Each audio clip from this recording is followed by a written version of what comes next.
नमस्कार विद्यार्थी भाई बहनों। गया लेक्चर में આપણે ધોરણ 12 સમાજશાસ્ત્રમાં પ્રકરણ 1 ની અંદર ભારતમાં વસ્તી વૈવિધ્ય અને રાષ્ટ્રીય એકતા આ વિશે આપણે ઘણી બધી માહિતી મેળવી, ઘણું બધું પ્રાસ્તાવિક એનો અભ્યાસક્રમ કર્યો। એનાથી આગળ હવે અઘરું પ્રકરણ છે, ત્યાંથી આજે આપણે શીખવાના છે સમાજશાસ્ત્રની અંદર ધોરણ 12 વિષય સમાજશાસ્ત્ર એમાં ગયા વખતે જે આપણે શીખ્યા એ જ પ્રકરણ અધૂરું છે, ત્યાંથી આગળ જ આપણે શીખવાના છીએ। તો એ પ્રકરણમાં થોડીક માહિતી ગયા વખતે આપણે શીખાઈને આપી દઈએ કે એમાં આપણા દેશની અંદર વિવિધતા ઘણા બધા પ્રકારની છે, એ પણ જોયું હતું। અલગ અલગ ભાષાઓ, અલગ અલગ બોલીઓ બોલાય છે, અલગ અલગ ધર્મ પાળવામાં આવે છે, अलग अलग प्रदेश में वसवाट करवामां आवे छे, अलग अलग तहेवारो अने उत्सवो उजववामां आवे छे। आ बधुं ज आपणा देशनी अंदर विविधता अने वैविध्यथी भरेलो आपणो देश छे अने छतां पण आ बधा ज विविधता अने वैविध्य होवा छतां आपणा देशनी अंदर एकता छे। आ आपणी एक बीजा राष्ट्र करता, बीजा देश करता एक सारी बाबत छे કે એટલી બધી વિવિધતા હોવા છતાં પણ જ્યારે રાષ્ટ્ર કે દેશની વાત આવે ત્યારે આપણે બધા હંમેશાને માટે एक ज छे। हवे અહીંયાથી આગળ આપણે શીખવાના છે કે જે વિવિધતાઓ છે એને સ્ટેપ બાય સ્ટેપ વિવિધતાઓ છે એ વિવિધતામાં મુખ્ય કઈ કઈ વિવિધતાઓ છે એના પાસા ક્યાં ક્યાં છે। હવે એમાં ઘણા બધા પ્રકારની વિવિધતાઓ છે। ગયા વખતે આપણે શીખ્યા કે ભાષામાં કે ભાઈ હિન્દી, ઉર્દુ, ફારસી, અંગ્રેજી આ બધી જ ભાષાઓ બોલાય છે। એવી રીતે રહેણીકરણીમાં વિવિધતા છે, પહેરવેશમાં વિવિધતા છે। આ બધા વિવિધતાથી આપણો દેશ ભરેલો છે। હવે એને આપણે મુદ્દાવાઇઝ શીખશું। એમાં આજે આપણે બે મુદ્દાની ખાસ આપણે ચર્ચા કરવાના છે, શીખવાના છે। એના પછી આગળના મુદ્દા આપણે શીખતા રહેશું। આ પ્રકરણની અંદર આગળ આપણે બે મુદ્દા આજે શીખશું। એમાં ધાર્મિક વૈવિધ્ય એક મુદ્દો છે, ધાર્મિક વૈવિધ્ય। ભારતનું વસ્તી વૈવિધ્ય એમાં આપણે બધા જાણી જઈએ છીએ નાગરિકવાળા વસ્તીની અંદર એમાં બધી વિવિધતાઓ, એમાં ઘણા બધા મુદ્દાઓ। એમાં મુદ્દો પહેલો એક ધાર્મિક વિવિધતા। આપણા દેશની અંદર ધર્મની અંદર રહેલી વિવિધતાઓ દરેક વ્યક્તિ, દરેક માણસ, મનુષ્ય, નાગરિક એ એક સમાજની અંદર આપણે રહીએ છીએ અને સમાજની ચોક્કસ પ્રકારની આચાર સંહિતા હોય છે, એના નિયમો છે અને એ આચાર સંહિતાને આપણે માનવતા કહીએ કે મનુષ્યતા કહીએ। એ શીખા કેમાંથી? તો કે ધર્મમાંથી। એ ધર્મ આપણને એક અનુશાસન શીખવે છે, એક નિયમ પાલન શીખવે છે, આપણને એક માનવતા શીખવે છે કે ભાઈ આપણો વ્યવહાર બીજી વ્યક્તિ સાથે કેવો હોવો જોઈએ। આપણે આ દુનિયાની અંદર, આ સમાજની અંદર ઘણા બધા રોલ કરીએ છીએ, એક ભાઈ તરીકે, બેન તરીકે, માતા તરીકે, પિતા તરીકે, પુત્ર તરીકે। આ બધા જ અલગ અલગ આપણા વ્યક્તિત્વના પાસાઓ છે। એ બધા જ વ્યક્તિત્વના પાસા એ આપણું આમે વ્યક્તિની સાથે પ્રતિબિંબ છે અને એ બધા જ સાથે આપણું વર્તન, વ્યવહાર, વાણી આ બધું સુનિશ્ચિત હોય છે અને હોવું જોઈએ કે જેથી કરીને આપણે આપણા જીવનને સુંદર, સારું, સુઘડ અને એક આદર્શ જીવન બનાવી શકીએ। હવે એના માટે મૂળ તત્વ છે એ ધર્મ છે। ધર્મ આ બધી પાસાઓ આપણને શીખવે છે। બધા જ ધર્મની અંદર આવી એકતાઓ છે અને બધા જ ધર્મ આપણને આવું સારું સારું શીખવે છે। હવે એની અંદર એ સારી બાબતો આપણને નાનપણથી ધીમે ધીમે ધીમે આપોઆપ આપણને આ બોલતા શીખીએ, ત્યાંથી બાળક આ બધી પ્રવૃત્તિઓ ધીમે ધીમે શીખી જાય છે, અનુશાસન શીખી જાય છે, નિયમ પાલન શીખી જાય છે। માં બોલવાની શરૂઆત કરે બાળક, છોકરાઓ બરાબર સમજો કે માં બોલવાની શરૂઆત કરે ત્યાંથી એને ખ્યાલ આવી જાય કે આ માં છે અથવા તો પપ્પા છે, કે મમ્મી છે, કે ભાઈ છે, કે દીદી છે। આ બધી જ પાસાઓની નાનપણથી ધીમે ધીમે ધીમે ધીમે લઈ અને આયુષ્ય આપણે પૂરું કરીએ ત્યાં કોઈને કોઈ સ્વરૂપે આપણી સાથે ધર્મ સંકળાયેલો છે। આ બધી જ બાબતો સાથે સંકળાયેલો એ મુદ્દાની આપણે વાત કરવાના છે, કેમ કે આપણા દેશની અંદર, ભારતની અંદર વૈવિધ્ય છે, એમાં ધાર્મિક વિવિધતા કેટલી અને કેવી રીતે અને કઈ? એમાં ધાર્મિક વૈવિધ્ય આપણા દેશની અંદર મુખ્ય ધર્મો લગભગ મોટા ભાગના વિશ્વની અંદર પાળવામાં આવતા ધર્મો એ લગભગ આપણા દેશની અંદર પાળવામાં આવે છે। મોટા ભાગના મુખ્ય જે ધર્મો છે એ બધા જ ધર્મો લગભગ આપણા દેશની અંદર પાળવામાં આવે છે।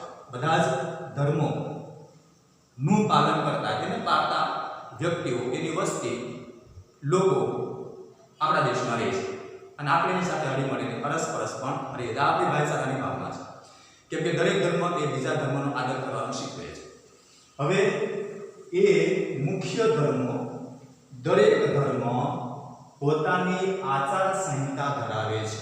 દરેક ધર્મ છે એ પોતાની આચાર સંહિતા ધરાવે છે. મતલબ એ કે દરેક ધર્મને પોતાના ચોક્કસ સુયોજિત, સુનિશ્ચિત એના ધર્મ પાલનના નિયમો છે. અને એ નિયમો શા માટે છે? તો કે આપણા ભલા માટે છે, આપણા હિત માટે છે. એ નિયમોનું પાલન કરી અને આપણે ચાલીએ તો જ આપણો જીવન વિકાસ શક્ય બનશે. નહીંતર તો આપણે મનુષ્ય તરીકે જ નીકળી જઈએ છીએ ધર્મ પાળતા નથી ત્યારે. એટલે ધર્મ પાળવો અનિવાર્ય છે અને અનિવાર્ય એટલા માટે છે કે એના નિયમમાં આપણે રહીએ અને તો જ આપણે સારી રીતે સમાજમાં રહેશે. હવે એ તો આગળનું. હવે એ ધર્મની અંદર વિવિધતા કે એની આચાર સંહિતા તો છે. આચાર સંહિતા એટલે નિયમ પાલન. આચાર સંહિતા નો મતલબ એવો થાય કે ધર્મની અંદર રહેલા નિયમોનું પાલન કરવું. દાખલા તરીકે બાળકો એક ઉદાહરણ તમને આપું. દરેક ધર્મની અંદર એક એવી આચાર સંહિતા છે તો આપણને ખ્યાલ છે કે ભાઈ ખોટું બોલવું નહીં, ખોટું કરવું નહીં. આવા બધા એક ઉદાહરણ છે. દાખલા તરીકે આ બધા ધર્મોની અંદર આ એક આચાર સંહિતા મૂકેલી છે કે ખોટું કરવું નહીં અથવા તો ખોટું બોલવું, અસત્ય બોલવું નહીં.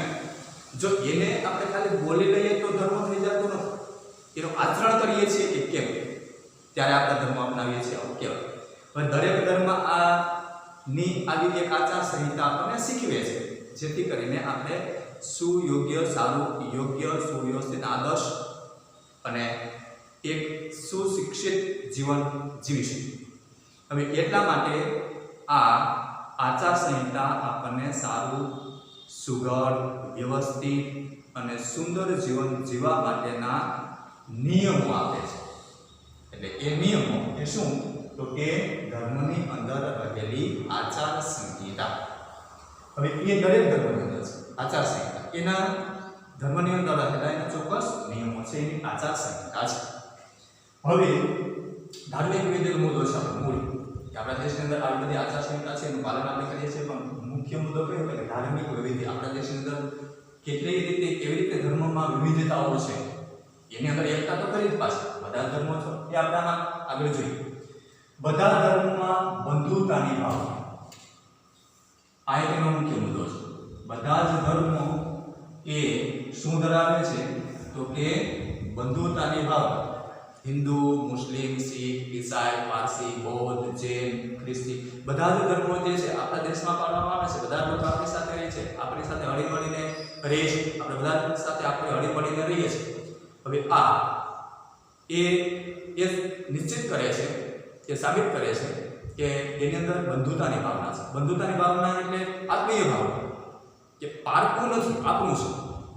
ભલે ધર્મ જુદો છે, ખાલી ધર્મ જ જુદો છે એટલું જ, બાકી તો એ પોતાના બાંધવ છે અથવા તો બંધુત્વ છે, આત્મીય છે, સ્વજન છે એવું આપણે માનીએ છીએ અને બધાની સાથે ભાઈચારાની ભાવનાથી રહીએ છીએ.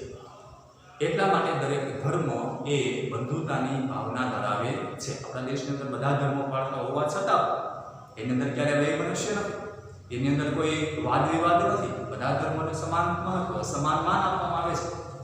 અને એટલા માટે તો આપણે એવું કહીએ છીએ કે આપણો દેશ છે એ બિન સાંપ્રદાયિક રાષ્ટ્ર છે. એટલે આપણા દેશની અંદર બધા જ ધર્મોને સમાન મહત્વ આપવામાં આવે છે. એટલે એ સમાન મહત્વ એટલા માટે બાળકો આપવામાં આવે છે કે આપણા દેશમાં દરેક ધર્મ પાળતા લોકો એ બંધુતાની ભાવના ધરાવે છે, એકતાની ભાવના એ ધરાવે છે. એની અંદર હમદર્દી બીજા ધર્મ પ્રત્યે રહેલી છે. આ એનો મુખ્ય મુદ્દો છે. એટલે દરેક ધર્મની અંદર એની આચાર સંહિતાની અંદર એનું પાલન કરતા લોકોની અંદર પણ આ બંધુતાની ભાવના તો રહેલી છે. ધર્મ જુદો હોવા છતાં આપણે એની સાથે વૈર મનુષ્ય રાખતા નથી. એનો અર્થ સીધો એ થાય કે આપણે ભાઈચારાથી રહીએ છીએ. દરેક ધર્મના તહેવારોની ઉજવણી. આ ખાલી વાત કરવાથી આપણને એમ લાગે કે બંધુતા એટલે શું? તો એ તો આપણે નિખાળીએ છીએ, જોઈએ છીએ સમાજમાં અને આપણે પણ એનું પાલન કરીએ છીએ. કઈ રીતે? તો કે દરેક ધર્મના ધાર્મિક તહેવારો આપણે બધા જ ઉજવીએ છીએ. આપણા દેશમાં બધા ધાર્મિક તહેવારો ઉજવવામાં આવે છે અને બધા ધાર્મિક તહેવારો સમાનપણે ઉજવવામાં સમાનપણે ઉજવવામાં આવતા દરેક ધાર્મિક તહેવારો એ નક્કી કરે છે અથવા તો આપણે એની અંદર એ જોઈન્ટ થઈએ છીએ એટલે એ નક્કી કરે છે બંધુતાની ભાવના છે, આપણે એનાથી વિખવાદ કરતા નથી અથવા તો અન્ય કોઈ પ્રવૃત્તિ ન કરતા શાંતિથી આ બધા ધર્મોને અનેક ધર્મના ઉત્સવોને સમાન મહત્વ આપવામાં આવે છે. તહેવારોની ઉજવણી એના ઉત્સવ ધાર્મિક તહેવારો એ સમાનપણે ઉજવવામાં આવે છે. સમાન મહત્વ દરેક ધર્મના ઉત્સવોનું ધાર્મિક તહેવારો સમાન મહત્વ છે એટલે ધાર્મિક વિવિધતા છે છતાં એના તહેવારો આપણે વ્યવસ્થિત એક સાથે હળી મળીને ભાઈચારાની ભાવનાથી બંધુતાની ભાવનાથી આપણે ઉજવીએ છીએ, ઉત્સવ મનાવીએ છીએ. અને એટલા માટે આ ઉજવણી એ ધાર્મિક એકતાનું પ્રતીક છે. બધા ધર્મોની જો આપણે ઉજવણી કરતા હોય દેશમાં સમાન મહત્વ આપતા હોય તો એનો અર્થ એ થાય કે આપણી અંદર આ ધાર્મિક એકતા રહેલી છે. ધર્મ જુદા હોવા છતાં પણ બીજા ધર્મના આપણે ઉત્સવો ઉજવીએ છીએ, એને મનાવીએ છીએ. આપણી ધાર્મિક એકતા છે. રાષ્ટ્રીય એકતા આ બધા જ મુદ્દાઓમાં વિવિધતા હોવા છતાં પણ છે ને રાષ્ટ્રીય એકતા એટલા માટે છે વાળો કે આ બધા જુદા જુદા હોવા છતાં એક તો છે, આપણે બધા જ અંદર એક છીએ. એટલે ધાર્મિક ધર્મ જુદો પણ તહેવારો ભેગા ઉજવીએ છીએ, સમાન આદર આપીએ છીએ, તેના આચાર સંહિતાના નિયમોનું દરેક સરખું પાલન કરીએ છીએ અને એટલા માટે ધાર્મિક એકતા પણ આપણા દેશની અંદર રહેલી છે.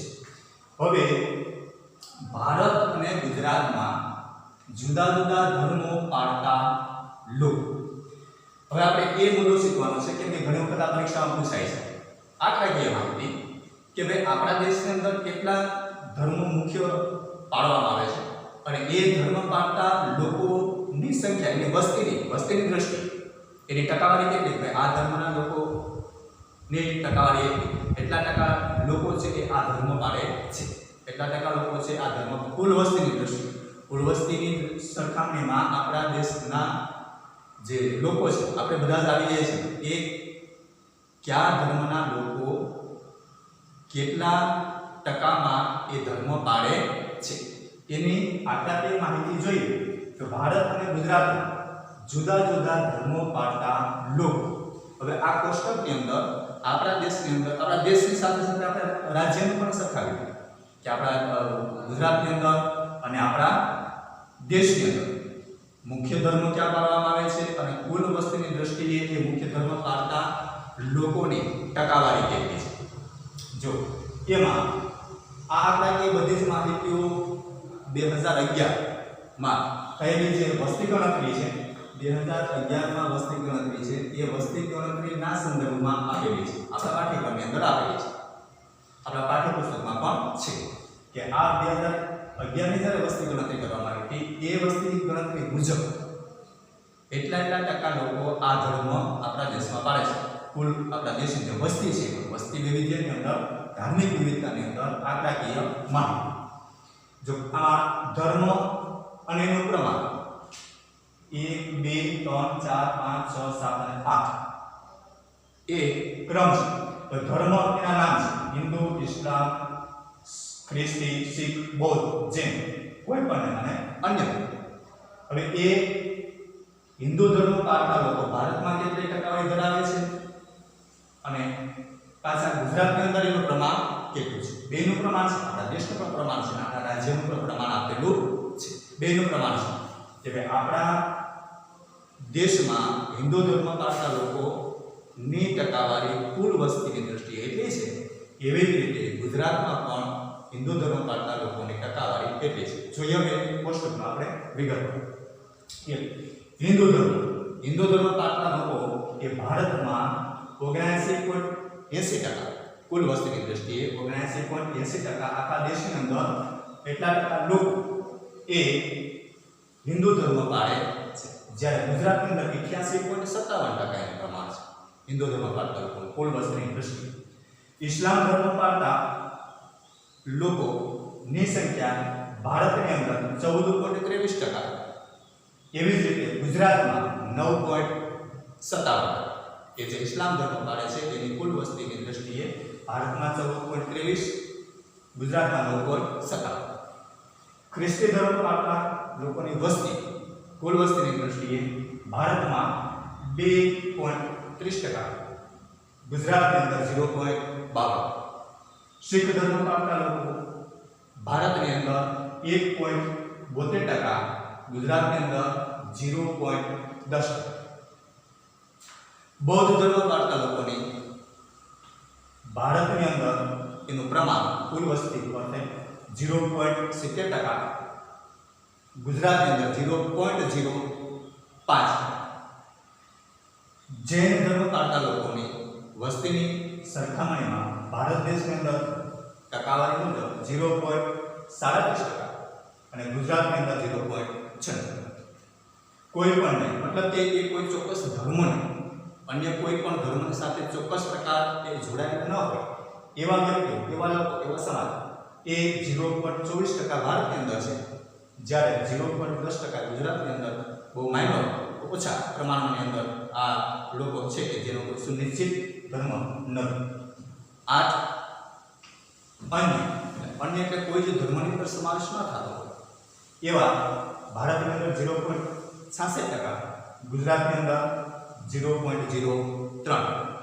આ બધી જ આંકડાકીય માહિતી કુલ આપણા દેશની જે વસ્તી છે એ વસ્તીના પ્રમાણમાં હિન્દુ, ઇસ્લામ, જૈન, બૌદ્ધ, ખ્રિસ્તી આ બધા ધર્મોનું પ્રમાણ આપેલું છે કે જે કુલ વસ્તીના એટલા ટકા લોકો આપણા દેશમાં વસવાટ કરે છે. એના પરથી આપણને ખ્યાલ આવે કે ભાઈ એટલા ધર્મનું પાલન એટલા ટકા લોકો કરે છે, એટલા ટકા લોકો આ ધર્મ પાળે છે. આ ખાલી આપણી જાણકારી. હવે એટલી બધી વિવિધતાઓ છે, એટલી બધી આંકડાકીય માહિતી છે, એનો અર્થ એ થાય કે આપણે આની અંદર એટલી બધી એટલા માણસો સમાજ આપણે બધા છે, આની અંદર વિવિધતા તો છે, છતાં પણ એટલા આપણે શાંત કરીએ જીવન જીવીએ છીએ, એટલું બધું આનંદથી જીવન જીવીએ છીએ કે બધા એક સાથે રહીએ છીએ. આ આપણી ધાર્મિક એકતા છે. હવે આ હતી આપણી વસ્તી ગણતરી 2011 મુજબની આંકડાકીય માહિતી કે જે આપણા દેશમાં અને આપણા રાજ્યમાં કુલ વસ્તી છે એની અંદર કેટલી ટકા એનું પ્રમાણ કેટલું હતું તે. હવે આ બધા જ ધર્મો એક સાથે હોવા છતાં પણ એનું મહત્વ આપણે સમાન આપીએ છીએ એની એક બીજી વાત આપણે બધા જ જાણીએ છીએ કે બાળકો જ્યારે જાહેર રજાઓ હોય છે એ જાહેર રજાની અંદર બધા જ ધર્મોના તહેવારો જ્યારે આવે છે, આપણા શાળાકીય શૈક્ષણિક કાર્યમાં પણ જ્યારે દરેક કોઈ પણ ધર્મ હોય એના મુખ્ય તહેવારો આવતા હોય તો એ બધા જ અંદર આપણે જાહેર રજાઓ આવે છે. એટલે એ બધી જાહેર આધારિત રજાઓ છે, બધા ધર્મની અંદર આધારિત જાહેર રજાઓ. કોના આધારિત? બધા ધર્મના જે મુખ્ય તહેવારો છે એ નું પાલન કરી અને આપણે જાહેર રજા મૂકીએ છીએ. એવું કંઈ નથી કે કોઈ એક ધર્મની ઉત્સવ છે અથવા એનો તહેવાર છે તો જ રજા, બીજા ધર્મમાં રજા નહીં, એવું ક્યારેય બનશે નહીં, એવું બનવું પણ નથી. એટલા માટે આ વિવિધતાઓ છતાં પણ એકતા છે. આ સીધી સરળ વાત છે બાળકો કે આપણે ભણવાવીએ ત્યારે એવું બને છે કે જ્યારે કોઈ પણ ધર્મનો તહેવાર ધર્મ કોઈ પણ હોય એનો તહેવાર આવતો હોય ત્યારે આપણે જાહેર રજા હોય છે. એનું કારણ એ છે કે દરેક ધર્મનું સમાન મહત્વ છે, દરેક ધર્મ સમાન રીતે આપણે એને આદર આપીએ છીએ અને એટલા માટે ધર્મ આધારિત રજાઓ જે આપેલી હોય છે એ પણ જાહેર રજાઓ હોય છે અને એ પણ દરેક ધર્મની અંદર આવતા તહેવારોને આપણે રજા માણીએ છીએ, રજા રાખીએ છીએ. એ વિવિધતા હોવા છતાં પણ એકતાનું પ્રતીક છે. વિવિધતા તો ખરી પણ એની અંદર આ એકતા છે. હવે આ આપણો આ એક મુદ્દો ધાર્મિક વૈવિધ્ય એ પૂરો.